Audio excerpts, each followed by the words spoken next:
وَكَذَلِكَ جَعَلْنَا فِي كُلِّ قَرْيَةٍ أَكَابِرَ مُجْرِمِيهَا لِيَمْكُرُوا فِيهَا، اور اسی طرح ہر بستی میں ہم نے بنا دیا، ہر بستی میں اب 3 طرح سے ترجمہ ہو سکتا ہے۔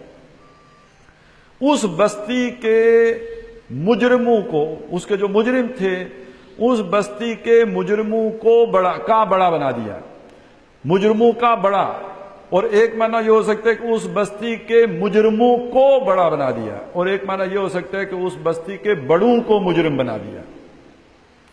اب اس معنی کا اطلاق کر کے دیکھیے، جو سب سے بڑے عہدے پر ہے اس کو مجرم بنا دیں، ایک معنی یہ ہو گیا، اور ایک معنی یہ ہے کہ پورے ملک میں سے چھانٹ کر جو سب سے بڑا مجرم ہو اس کو سب سے بڑا بنا دو۔ تو آپ جو معنی مرضی لے لیں، چھانٹ کر بڑا مجرم لینا ہے۔ ویسے یہ انتخابی عمل اس اعتبار سے بالکل ایسا ہے جیسے کہ جب دودھ بلوتے ہیں تو مکھن اوپر آ جاتے ہیں، تو معاشرے میں اگر گند ہوگا تو جتنا بہترین جو گاڑا گند ہوگا نا وہ اس انتخابی عمل کے نتیجے میں اوپر آ جائے گا۔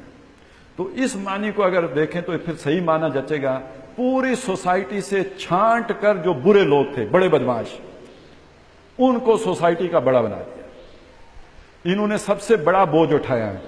وزیر کہتے ہیں نا بوجھ اٹھانے والا، یہ وزیر اعظم ہے، یہ اس سے کم بوجھ والے ہیں، یہ وزیر خزانہ ہیں، باقی خارجہ ہیں، داخلہ ہیں، وہ ہر ایک کا اپنا اپنا جو حصے کا بوجھ ہے۔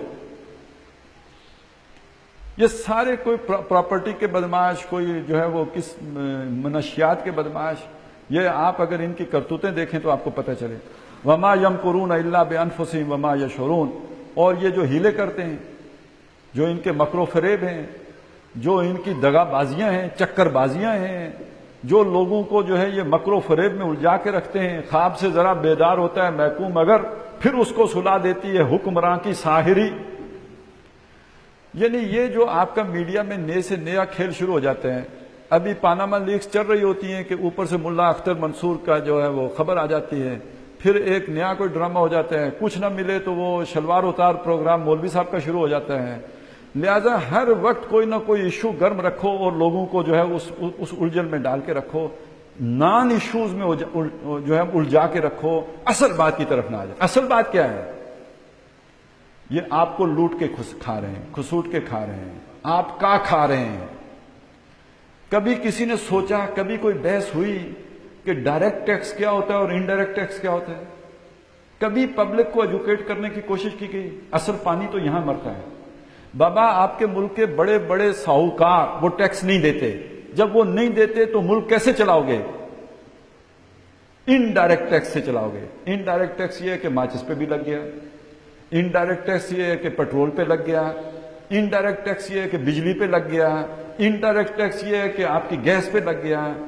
غریب آدمی کو ٹیکس دینا پڑے گا اور وہ ساہوکار نہیں دیں گے۔ کسی نے سمجھایا کبھی پبلک کو؟ نہ ملا منصور پاکستان میں مرا کہ ایران میں مرا کہ افغانستان میں مرا، بھائی مر گیا، اللہ اس کی مغفرت کرے، اب کیا کریں جہاں بھی مرا۔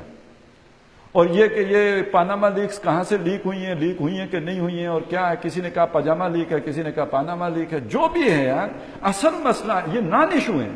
آپ نے قوم کو ایجوکیٹ کرنا تو ایشو پہ کرو، اور وہ یہ ہے یہاں غربت کیوں ہے، اس کا حل کیا ہے، کیا جمہوری نظام ہمیں سرو کر سکتا ہے، کیا صدارتی نظام ہمارے لیے جو ہے مفید مطلب ہو سکتا ہے، کوئی بحث کر۔ اور یہ جو ہے وہ رجیم جو اس وقت ہے، وہ خاکی وردی میں ہو یا سول کپڑوں میں ہو، کیا یہ اس ملک کو اس مصیبت سے نکال سکتی ہے؟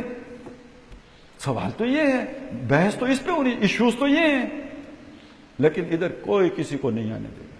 یہ آپ پورا زرداری صاحب کا دور دیکھیں اور پورا یہ 3 سال کا دور دیکھیں، بلکہ اس سے پہلے پرویز مشرف کا دور دیکھیں، ایک ایشو کے بعد دوسرا اور دوسرے کے بعد تیسرا اٹھتا ہے۔ یعنی یہ ساری گیندیں ان کی جیب میں ہیں، ایک ہوا میں، 3 ہوا میں، 2 جیبوں میں، 2 ہاتھوں میں، اور یہ کھیل کھیل رہے ہیں۔ تو ان کے یہ ہیلے وما یمکرون الا بانفسہم بالآخر انہی پر گرتے ہیں۔ وہ پرویز صاحب کا کیا حال ہوا، باقیوں کا کیا ہوا، اب جو ہیں ان کے ساتھ کیا ہوگا یہ دیکھیے، بالآخر اپنی چال میں اب جو گڑھا کھودتے ہیں اس میں خود گرتے ہیں۔ وما یشعرون، لیکن اس کا انہیں پتہ نہیں ہوتا ہے۔